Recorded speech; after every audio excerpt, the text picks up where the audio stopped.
Okay, we are live on YouTube and the Facebook, right now. Okay, we are live on YouTube and Facebook. So just later. Yeah. So yeah.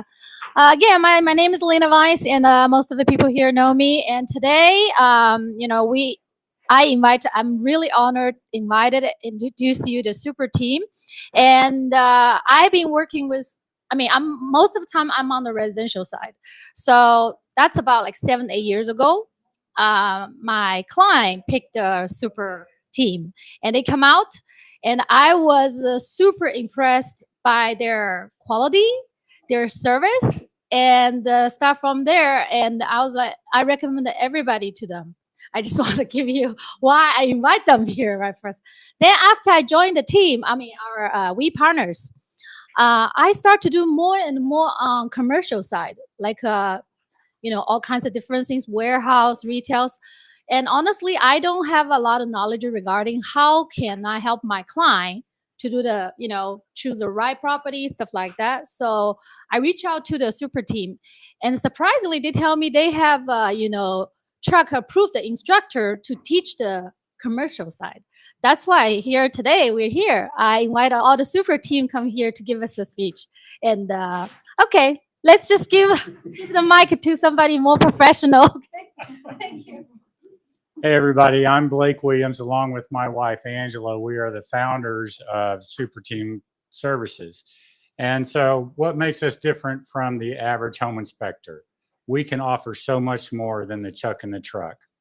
We are one of the largest home inspection companies in the nation, completing over 12,000 inspections a year in 6 markets in 5 different states. So we operate in DFW, Austin, San Antonio, Houston, Las Vegas, Salt Lake City, Maryland, Virginia, DC. And so we started growing our company in 2014. I hired the first inspector other than myself in 2014. And from there, we've grown to have nearly 50 inspectors and 5 different companies. So we also have a commercial division, which Josh here leads. We also have an HVAC company here in DFW. We have a pest control company here in DFW. We can also help your clients with utility connections and things like that.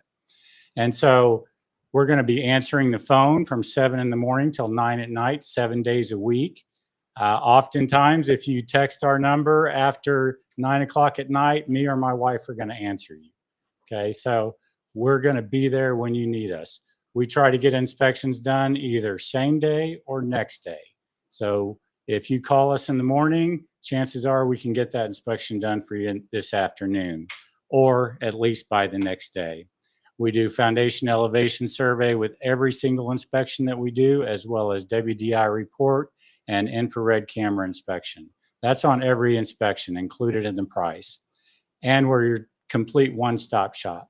So if you need a pool inspection, septic, water well, sewer camera inspection, mold, whatever you need, we'll either, if we don't do it ourselves, we'll arrange to have it done for you, so we take that off of your plate.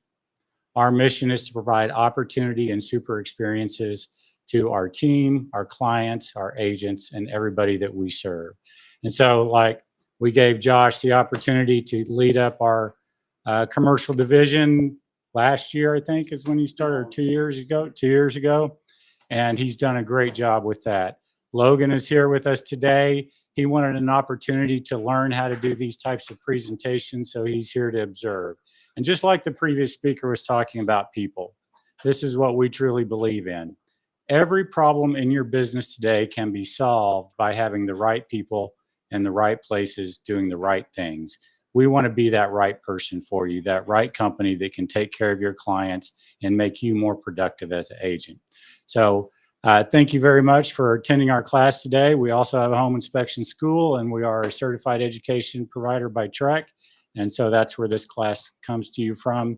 And my cards, I just put in the holder up there, and my cell phone number is on there. If you ever have a problem or any questions about anything, I'm happy to answer. Cell phone, text message, email, whatever suits you best. Thank you very much. Thank you, Blake. Good morning. I guess it's kind of close to afternoon now. So today we're going to do a look at commercial inspections. How many of you have ever done a commercial inspection? One. Anybody know, what do you know about commercial inspections other than the fact the building is often different than the residential home? Anybody? Things that are different that you know for sure are different? Oh, losing some stuff here. Okay, so some things that are different with the commercial inspection is obviously the building's different. There's warehouses, there's office buildings, hospitals, churches, grocery stores. The HVAC equipment is often different. In some cases, they do use similar systems to residential homes. So we're going to go over some of that here this morning. And then I'll give a little bit of background on me. This is Jeff. He is one of the instructors that we typically use. He's busy in the field today. But my name is Josh Reed. I have been an inspector now with Super Inspector for over 5 years, but I'm in my 7th year as a TREC licensed inspector in the state of Texas. I was with a previous company before and joined Super Team in 2020, just after the start of COVID. Which has been a great experience. I've enjoyed working with Super Inspector. They have a great support system as a company, inside the company, and then we have great tools and support systems outside of the company as well. I am married for 21 years, have 6 children, 5 boys, 1 girl. My oldest is graduating this year. My youngest is 6, so I got a lot of busyness at home. And before I was a home inspector, I was a facilities maintenance technician and engineer for hospitals, which is how I have some background in the commercial field. So just a little bit of history about myself. This is Jeff. He's the vice president. He's done all these things with Super. If you need Super training for agents or home inspectors, we provide that with our academy as well. All right. So SI Commercial is a division of Super Inspector. We've been doing residential inspections for about 18 years, and we brought on, I think it was about 15 years ago, 14, 15 years ago, started doing some commercial inspections. We've learned a lot of things in that period of time. We've changed some things in that period of time as well. But we are a company that can do both. So if you have clients that are looking for commercial or residential, we can help support you with that. Commercial property inspections are extremely important for both safety and as well as making sure to get the most out of your property investment. SI Commercial utilizes a dedicated process to ensure the buyer can make an educated decision when it comes to purchasing a commercial property. What's the main concern for your residential buyers when they're buying a property? The main concern? What are some main concerns for residential clients? Foundation. Foundation, yes. Roof, yes. Electrical plumbing. Electrical plumbing, HVAC, yeah. All those things are still the main typical concerns for a commercial property purchaser, investor group, because those are the main components that could cost them money in the process, just like on your residential side. Some things before I read this line that are different between the residential TREC standard inspection that we do with Super Inspector. We actually have our own Super Inspector standards that exceed the TREC SOP for home inspectors. But some of the things that are different that you can kind of get lost in the weeds on between residential and commercial is commercial. Most of the little mundane things that you see in a TREC inspection, like damage to the wall, little hairline, normal settlement cracks, those kind of things aren't going to be, not that they won't be looked for, but they typically won't be mentioned in the commercial inspection report, because we can make the commercial inspection report extremely long with those smaller details that the commercial client isn't as concerned about. On the commercial side, typically what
dedicated trained regional inspectors in Austin because we have an office in Austin.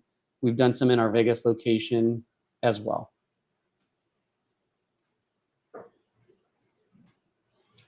All right, so we like to do a customized expert team approach when necessary. So we utilize technology and a qualified team of experts to properly identify the condition of structures, mechanical systems, plumbing, and electrical units. So if we are trained to look at the support of the structure, just like we are on the Trek side, we're trained on the commercial side as well to identify potential concerns. We do not have an in-house structural engineer, but we've been trained by a structural engineer in the past to do these evaluations. If you want a structural engineer's report, then we can help get you in contact with a structural engineer for that. Same thing with MEP, which is mechanical, electrical, and plumbing engineers. We can help coordinate those with licensed professionals as well. Even though we are trained to look at them, we're not like the licensed professionals in those fields. Fire safety engineers with commercial buildings, a lot of times there are, depending on the size of the property, fire sprinkler systems are required. Now, just for the sake of your own knowledge, those do have to be inspected at least annually. So there should be an updated inspection sticker or tag on those systems. But not every commercial property is required to have them. It basically starts at 12,000 square feet and beyond is when it's required. They could be in smaller buildings and depends on the use of the building as well.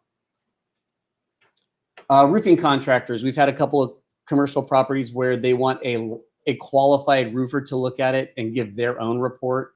Again, we're qualified to look at them, but there have been cases where we need to contact a contractor to come out and look at it for our clients. As well as HVAC technicians, we do have, on certain commercial properties, we do have an HVAC division of our company, and we can set that up with certain systems. Some of the systems may be too large or not the type that they're licensed to inspect. I did a property in Allen that had geothermal, which is a system that uses the temperature in the ground to heat and cool the building. So it's a very energy efficient system, but the systems were like 15-ton systems. There were several of them on this building, and our guys aren't qualified to look at those. So we had another company come in and help do the evaluation for that client. Licensed electricians, we can help get you in contact with those as well. We have a list of vendors that we vetted that we can help coordinate those things with. Licensed plumbers, as well as other specialists like septic, if that came into play on your property. Mold, as Blake mentioned as well. All right, types of properties. We talked a little bit about warehouses and light industrial. So those are like office spaces. Sometimes it will be a single office space with a waiting room and then a big warehouse. That's pretty common. Some of the office spaces are doctor suites or maybe law offices. We've done a law office recently. Retail stores. These ones are, most of the time, they're just wide open spaces with multi-use bathrooms, like Five Below. We did a Kohl's place before, one that was a Best Buy, and now it's something else. Or you get, office spaces. So those are ranging from small stick-built structures or tower type. Those can be larger multi-floor buildings. Like this one here. We did a 3-story one in Denton not too long ago, office building. Apartment buildings and multifamily residence. Those are ranging from small 4-unit buildings to multi-unit high rises. Things like this one here.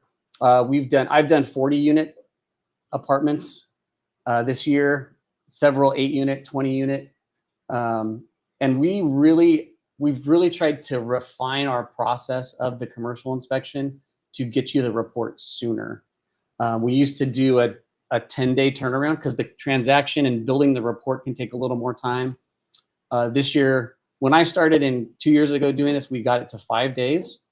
And now we do it within 3. But sometimes we can get it to you that evening as well, just because we've been continuing to try to refine our process. Farm and ranch, those are residential properties, but they have arenas, barns, stalls, a lot of times barn dominiums. Sometimes they'll have wells and septics, so multi-building properties. Those ones are usually all day, and sometimes they can take more than one inspector. So as well as the apartment buildings. Usually if it gets over 10 units, I have to call somebody else in to come with me who I've trained to help out with the process on apartments so that we can get it done the same day, or more guys if we need to get those done the same day. It just takes a few more days for the apartment reports, because we like to build it out so you know which apartment you're looking at when you see the general pictures of in the report. Also special purpose facilities, medical facilities, churches, schools, grocery stores. Done a couple churches this year, lots of stores. Haven't done any big grocery stores yet, but we're looking forward to those ones. So what we do is a property condition assessment.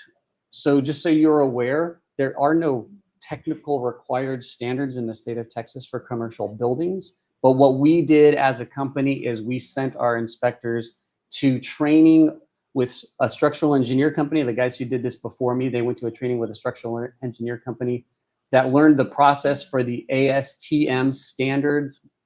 And the ASTM stands for American Society of, I think it's Trained Materials. No, not trained. I have it on my phone. I had to look it up because I couldn't remember. Let me check. I meant to look this up before I started. It's the, testing materials, sorry. So basically it's the group that got together to decide these is how these materials should be tested. And that's the process that we followed. There can be any other type of documentation that a commercial inspection can follow, but this is what we've chosen because that's what we believe gives you the best idea of your property during the inspection. So it says the report will be a professional opinion based on the accessible visual components and systems of the building. Processing equipment is inspected only by special arrangement. So in that case, we did a winery last year, and big 8,000 square foot processing facility, and all the equipment was in there. We're not trained to test that equipment. So what we do is we recommend that it be tested, that the person buying the property may not even be wanting to use it. But we can get you in contact with people who can test it if necessary, or like restaurants. Commercial kitchen equipment is beyond our typical scope of what we're trained to inspect, but we can bring somebody in to do that if necessary as well. All right, so the basic property assessment. These are the areas that are to be inspected during the inspection. So the structure, it includes the foundation, elevation measurements when applicable. So a lot of times commercial properties are so large that we can't get measurements and the time to do them. Like we've done 20,000 square foot buildings and you can't really get all the measurements on those. So what we do in those cases is we look for evidence that there may be structural concerns, and then we'll get measurements in that area so that we can give you a little more information on if there is a concern in this area. We look at grading and drainage, and when necessary, we include the wood destroying insect conducive conditions when applicable, but you can request a wood destroying insect full inspection with an independent report like you can get on the residential side as well. We inspect the electrical systems. So with commercial, it's with TREC, testing the electrical system, we're testing every outlet. On commercial, you're talking hundreds and hundreds of outlets on some properties. So it's spot testing. Test this wall, you move a couple outlets down, you test that one, you move a couple outlets down, you test the next one. And the reason is because it adds cost to your inspection, and it also adds time to the inspection on a commercial property. If it's a smaller suite, like we've had some requests recently for 1,500 square foot suites, we're going to test all the accessible outlets in those cases, just so you're getting the best idea that you can on those systems. And then on the commercial side, the commercial client often isn't worried about one outlet not working. They want to know the overall scope, because that's a real minimal cost on that one outlet versus on the residential side where, hey, that one's not working, and then that one's not working, and then that one's not working, and that cost goes up a lot faster for a residential client than it does for a commercial client. We look at the heating system. Just like on Trek, we test those as long as the conditions are appropriate for that. There are similar systems that we can't test heat sometimes. Same thing with air conditioning. We test the cooling system. Again, the same parameters apply where if it's too cold outside, we can't test the air conditioning. Ventilation is the duct work. That includes dryer vents, exhaust fans. If there's range hoods, even on the commercial kitchen, there is a range hood system that exhausts that out. So we get up, we don't test those ones. Usually the businesses are running, so they're running already because they're occupied most of the time. Those range hood systems, depending on the type of use for that kitchen, should have fire sprinklers. If they're using grease, if they've got a grease cookers, or they're doing things with woks, those overhead range hoods have to have fire sprinklers. So if you ever walk in one with a client that it looks like they're using grease in, or your client wants to use grease because they're going to bring a restaurant into a suite, make sure that they check out that range hood, because it could have to have some conversions or changes made to that. Plumbing systems and fixtures, we test those as well, just like we do on the residential, testing the drainage, running all the fixtures. We want to make sure you're getting hot and cold water everywhere, that everything's draining, and you're getting good flow at all those faucets. The roof surface, including flashings, drainage, and chimneys if present. Interior components. So on the interior, like I mentioned before, mechanical damage, little tiny cosmetic things, we see them, but we don't mention them, because a lot of times on the commercial side, who's buying it, a lot of times they might be coming in and redoing that suite, or they may be painting and changing things. So small cosmetic things are not part of the reporting, but we do notice them. If it's a big area of damage, we will put that in the report. We're looking for evidence on the commercial side of moisture intrusion, possible mold, any type of area where it's going to be a potential costly thing to the commercial client in that space. The exterior wall components, from the exterior walls, the doors, the windows, and any signage. We're looking as best as we can at the insulation. So we do, if there's an attic space, we get in the attic space. If it's a suite where it's got a drop down ceiling, we're lifting the ceiling to see what kind of insulation's there. Usually if it's a big retail building or an office building where it's got a drop in ceiling, the design of the structure has the insulation as part of the roof system. So there's not really insulation most of the time above the ceiling. But sometimes people do put insulation there because they may get some heat loss between the ceiling and that small 2 to 3 feet of technical space between the attic. It's not really an attic space, but between the ceiling and the top of the roof decking. So we do still do thermal imaging on the commercial property. Most of the time, it's not a full thermal imaging scan, unless it's a smaller suite, like I mentioned before, like it is on the residential. We do all the walls and ceilings on a residential. On the commercial, we do it, but we're also looking for damage and seeing if there's any active concerns like moisture damage and things like that. We inspect the parking lot, signage and lighting systems in the parking lot.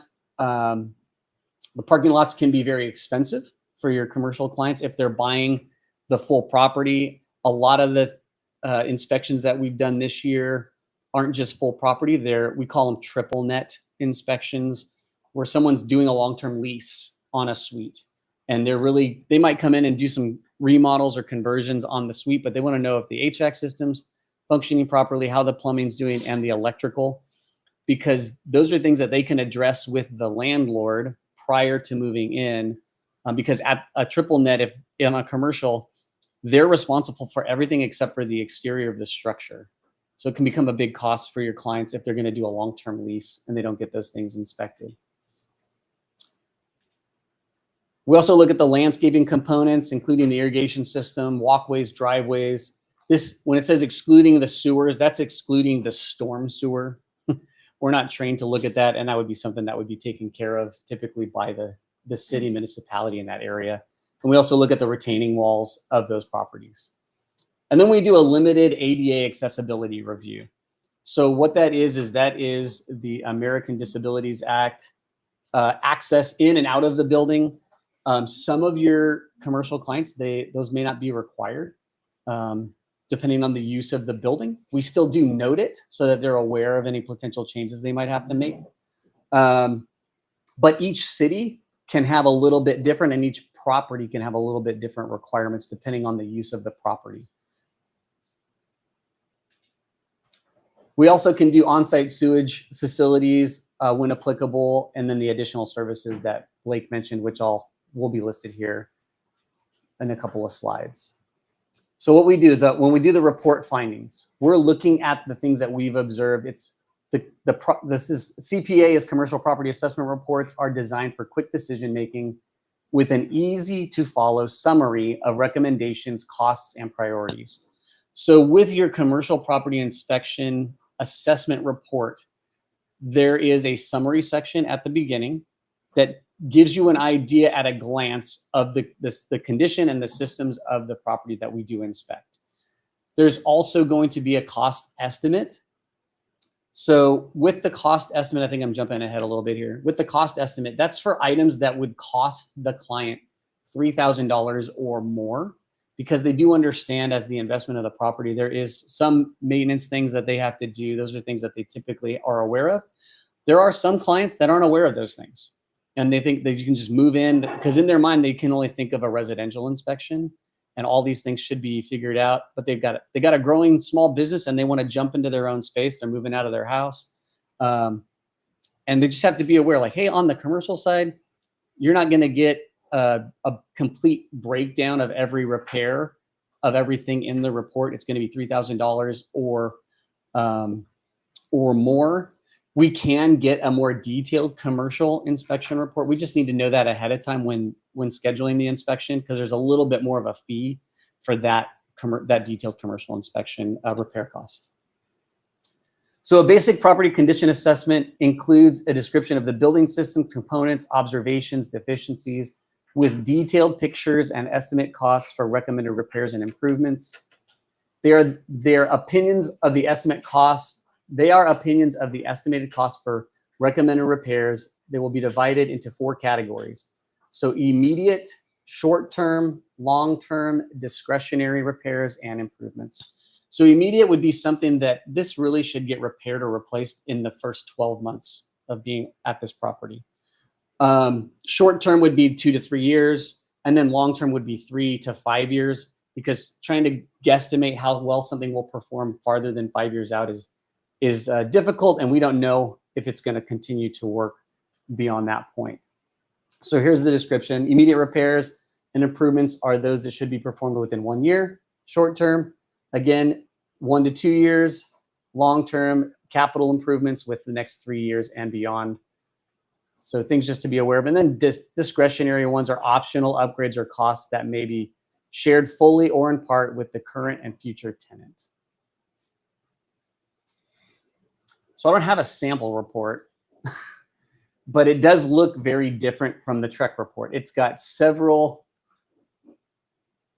skip too far ahead, multiple additional sections. So the first report you get will look really strange, but remember it's for a commercial property. Not as many deficiency pictures. I do try to still add about as many, but not as many deficiencies come up in the commercial report. It's more of the specific things that will be costly to you or to your client going forward, even though there may be some cosmetic things here and there mentioned. Has anybody seen one of these before? You guys know what that is? So this is a rooftop package unit. So unlike the residential home that has 2 components, one outside, the condenser tied together with the refrigerant lines to the furnace or the air handler somewhere in the house, this does it all, and it's mounted on the roof. So the filters usually are inside these units, not somewhere on the ceiling of the suite. These are more costly when it's time to replace them, because it's not just the cost of the equipment, but it has to be craned onto the roof. So those are all things to be aware of. And then they're set on these curbs. It's like a big rectangular square on the roof, and that's what supports it. And then the air typically blows down into the duct and then distributes throughout the building or the suite. And then it has returns where it comes back to the unit, just similar to a residential unit. Here's a couple of different ones. So these two are rooftop units here. And you can tell the size is increased depending on the number of fans. So this one is probably a 7.5 ton to a 10 ton. On a residential one, usually the largest size you get is a 5-ton system. This guy here, this is a makeup air unit. This is an exhaust fan unit. These two here they look like mini splits. So they're probably trying to cool a data closet where they've got all their computer stuff running.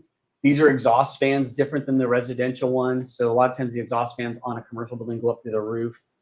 And they've got independent fans that run, in some cases, all the time.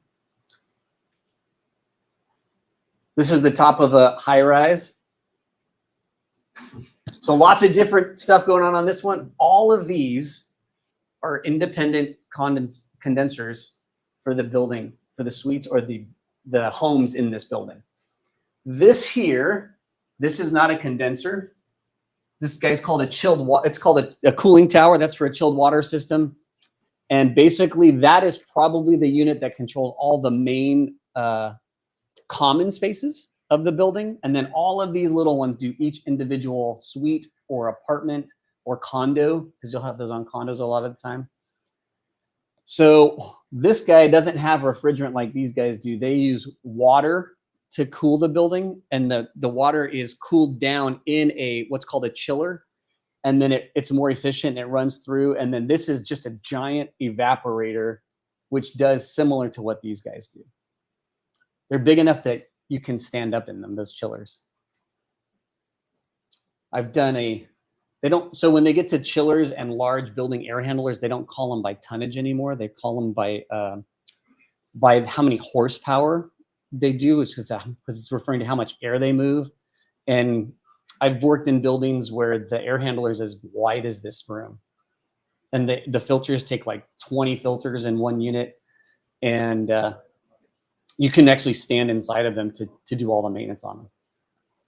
So some additional inspection services is we can coordinate, that can be coordinated with the inspection.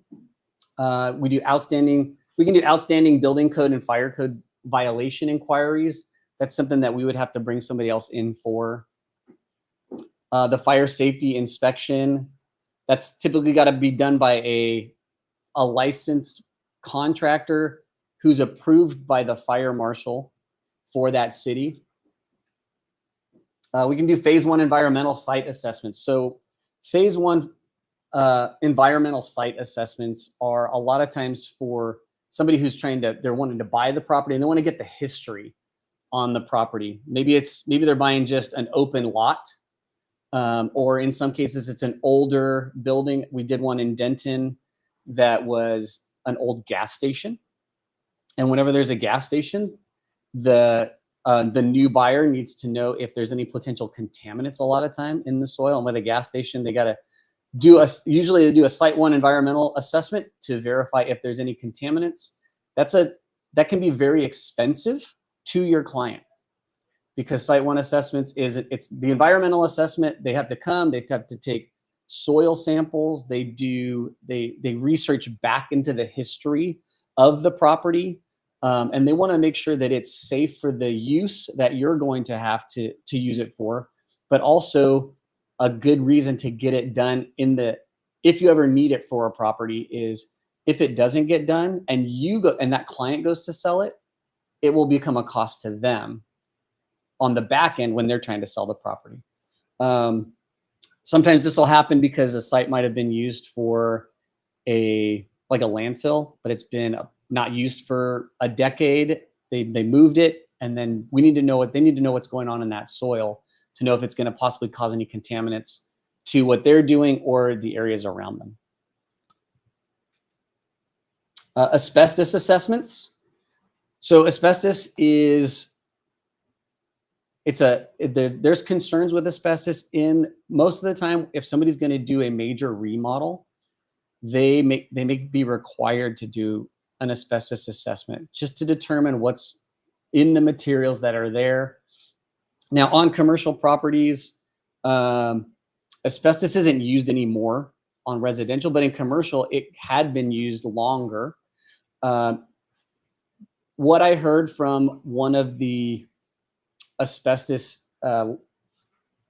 techs that I talked to a couple years ago, she said technically they're not supposed to be building with asbestos anymore, but it can still come in the products. So just because we do get things from other places outside of our country and things like that, but they're really not supposed to be using it. So if they were going to do a major remodel, getting an asbestos assessment is recommended to verify that it's not there so that it can be taken out. If the building's older, like older than 1970, having it done as well, because that's usually when a lot of the asbestos material was being still used at that time. We can do elevator inspections. Now, when we do them as Super Team or SI Commercial, we're testing the function, making sure it goes up and down, that it stops level, lights are all working, making sure that it's got the updated certification, because elevators should be inspected annually as well, just like the fire system. But if you need a more detailed inspection, then we need to know that ahead of time, because a licensed elevator company needs to come out and do that inspection, and there's going to be an additional cost for that. Processing systems and equipment, again, we don't normally check those because it's beyond the scope and our expertise, but we can help coordinate those as well. And then getting detailed asphalt examinations, that would be done by a qualified parking lot or asphalt contractor. But we already do with the general inspection, we do evaluate the parking lot for you and give our input on the condition of that. Also, detailed roof inspections, which we mentioned before, can be done by a qualified roofing contractor. So some additional services that we can provide, I know I've probably mentioned this a couple of times, is the sewer camera inspection. Now that does come at an additional cost. In commercial buildings, it is not going to be the one-time $250. That's what we charge on the residential side, because the line that we run, that runs is not as long. On a commercial building, there could be multiple sewer line cleanouts and our camera can't reach the distance. So we have to jump in at another point and then move to another point because a cleanout is required every 150 linear feet of the sewer line on a commercial property. Some commercial properties, if they're older, you may want to have a sewer camera inspection of the vent pipe, which is the vertical pipe that exits out of the building.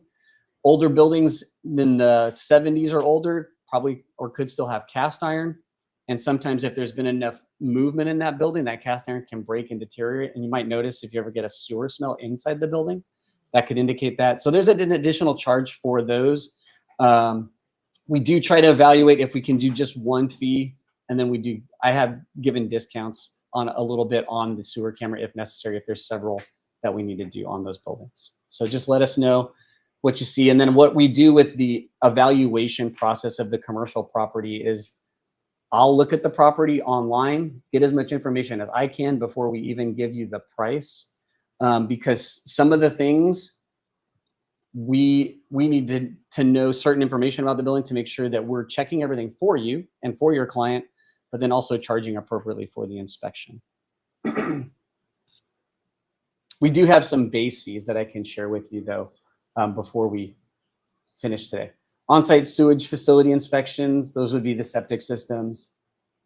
Water well and water quality inspections and testing, we can provide that.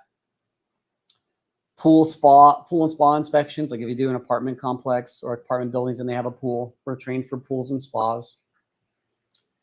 Environmental assessments, we can look at air quality, which would be mold, and then we can get lead assessments as well. That has to be done by a licensed professional. The mold and the lead have to be done by somebody who's licensed, but we can coordinate those things as well. And then the wood destroying insect report, again, that's an additional service on the commercial side, but we do look for wood destroying insect damage and conducive conditions. All right, the scheduling process. So the way that this works right now is you call into the office to schedule, or you call in and you ask to say, I want to get a commercial inspection, and you're trying to get pricing.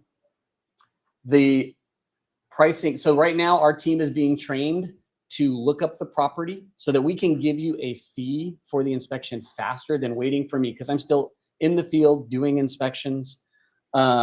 So we get the address, we get if it's occupied, we need to know as much as we can about the property. Is it a retail building that has an access ladder, those kind of things, because we want to make sure we can get on the roof to look at your equipment. And if we can't, we need to make sure we bring a ladder or bring the right person to help get us on the roof so that we can see that equipment. So you call in, they're going to ask for the address. They're going to ask, a lot of times on commercial properties, it starts with the agent. And then eventually, if your client decides to move forward, then we get their information if that's something that is part of what they want to give and your agreement with them. So we get contact information. We discuss the needs so they discuss the needs with me right now, but again, we're training so that they don't have to do that anymore. So we can get you a fee sooner. We're still in the middle of that process. So right now what our team does, they get the information, they look at the way that I've trained them to come up with the bid, and then they just verify with me if it's accurate. That gives me a chance to look at the property, because on a commercial property, you may have 12 HVAC systems. It just depends on the use of the building. So they want to make sure that they're getting the right price to you so that we don't have those phone calls where we're like, oh, hey, we're sorry, we accidentally were wrong with our bid. I know that's not helpful to you. On the residential side, I know it's happened on the commercial side. So we're trying to clean that process up and move it to our office so that I don't have to do it and we can get pricing to you sooner. So then a bid is prepared. So a written document that can be signed by the client with the clear understanding of what is being provided with that inspection and what is not. The bid is the letter of acceptance. So we've included that into the new proposal. And then we have to verify that we can secure building access, just like you do on the residential side. Sometimes as the agent, you are the point of contact for the access. And it's the client is required on a commercial to get that all set up. I had one last week where the agent got access, but then didn't know that several of the suites, the businesses didn't open until after the inspection. So then they had to try to coordinate that on the spot with the owner or the property manager. The owner was really nice. Their building was right across the street. So they just ran over and opened up the suites that I had, that no one was there yet, and gave me access to those, which was great. But that doesn't always happen, and you don't want to have limitations on your commercial property, just like on your residential one. You want to be able to make sure everything's tested and checked as much as possible, so that you get all the information for your client that you can.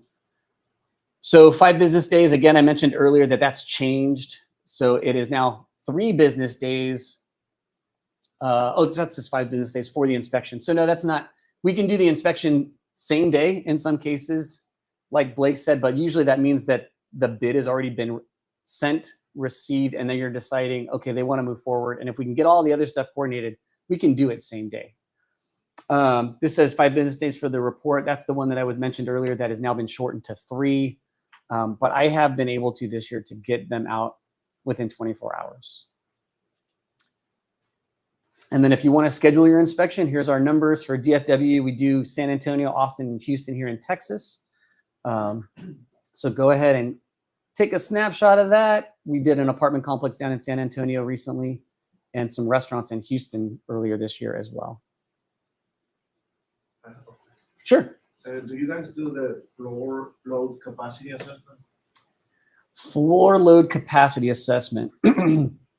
What's being looked for in so that? It's an office building, and they want to know how much weight can support each floor.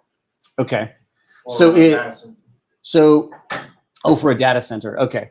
So that would have to be probably verified by an engineer, because usually we can't see what's there for the floor load. It depends on the building. And then they need to be able to have an idea on what kind of equipment they're bringing in to know if it will be able to be supported. Yeah. Yes. Do you use like a boiler system for apartment buildings, like boiler room systems? Boiler room systems. So on a boiler system, it's been a while since I've looked at those. What we would be doing is we would be doing a visual assessment of the boiler, looking for evidence of leaks, the condition, deterioration of the system, because a boiler system, like on an apartment system, they're usually bigger. In some areas of the US, there's really small ones that we could probably look at. But we would test it under normal function, like if it was, in some of in the apartments to see how it's heating. But the boiler system is usually supposed to be done by a licensed boiler. What is it called?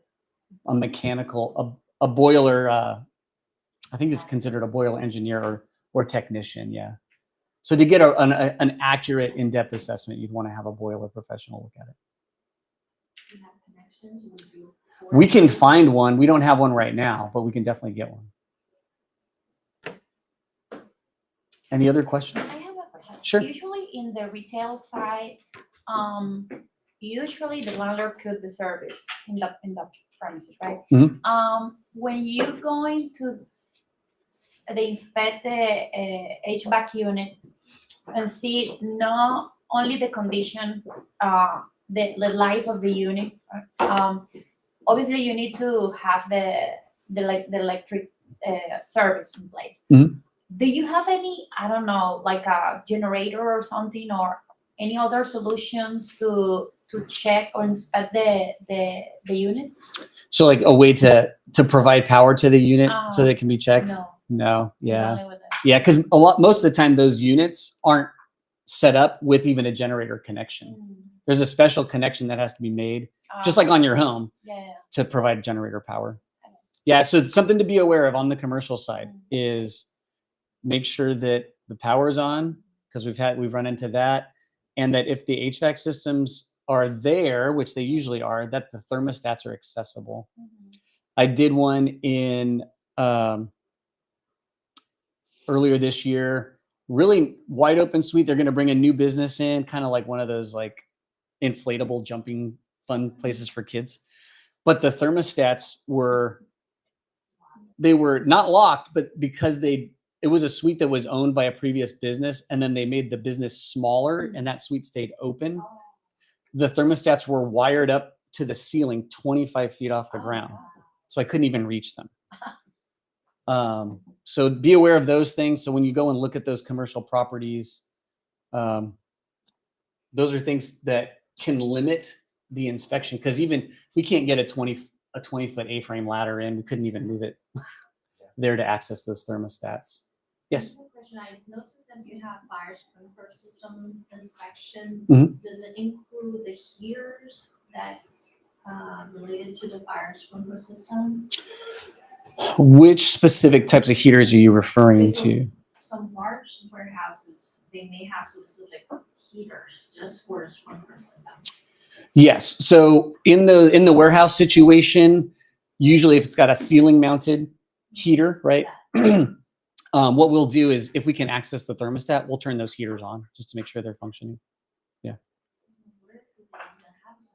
Usually most of the time the thermostat's on a wall near the unit, so that you can access it to turn it on and off. Because it's not just there for the sprinkler system, it's there for the comfort of the staff in the warehouse when it's really cold. There are separate heaters in the riser room. The riser room is where the backflow device is, and the sprinkler system is fed from the city. That's also where the panels are that monitor the sprinkler system, if it's got those panels. That room usually has an independent electric heater just to keep that room warm, so the sprinkler system doesn't get too cold in the winter. So there's two different types of sprinkler systems. There's a wet system. A wet system on a fire sprinkler system means the pipes are full of water all the time. That's most of what we have here in Texas, because we don't get the prolonged freezing. But if you have a fire sprinkler system that extends out of the building, like let's say there's a catwalk that walks across a driveway, like at a hospital, from a medical building to the hospital, that catwalk area usually will have a dry system because they don't want water in that unless it's needed. And that line is compressed with air so that it doesn't break in freezing. And then what happens is if one of those heads break, a valve opens on that system because it loses air pressure, and then it pushes water into it. So 2 different types of systems on the fire sprinkler side. In general, when you do commercial inspection, do you need access to the riser room? Yes. So accessing the riser room helps us look at that equipment. It also helps us verify if it's been inspected recently, because there should be a tag, again, an annual tag. And then usually in the bigger retail buildings, the roof access ladder is also in that riser room, because of the ladders that we carry in our cars and in our trucks, they're not high enough to get us safely to the roof. So we need access to that roof ladder.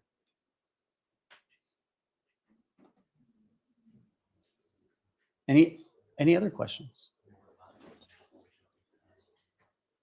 Something to be aware of then before, because I think we're about out of time, is on a commercial property, if your client wants to convert the space to their use, try to find a space that already fits what they want to do.